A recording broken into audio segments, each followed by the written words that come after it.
जो लोग अपने परवरदिगार से डरते हैं उनके बदन के रोंगटे उसे सुनकर खड़े हो जाते हैं, फिर उनकी खालें नर्म हो जाती हैं और दिल भी नर्म होकर अल्लाह की याद की तरफ मुतवज्जे हो जाती हैं। यही अल्लाह की हिदायत है, वो इससे जिसको चाहता है हिदायत देता है और जिसको अल्लाह गुमराह रहने दे उसको कोई हिदायत देने वाला नहीं। भला जो शख्स क़यामत के दिन अपने चेहरे पर बुरे अजाब को रोकता हो, क्या वो वैसा हो सकता है जो चैन में हो?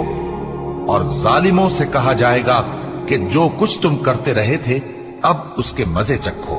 जो लोग इनसे पहले थे उन्होंने भी तकजीब की थी, तो उन पर अजाब ऐसी जगह से आ गया कि उनको खबर ही न थी।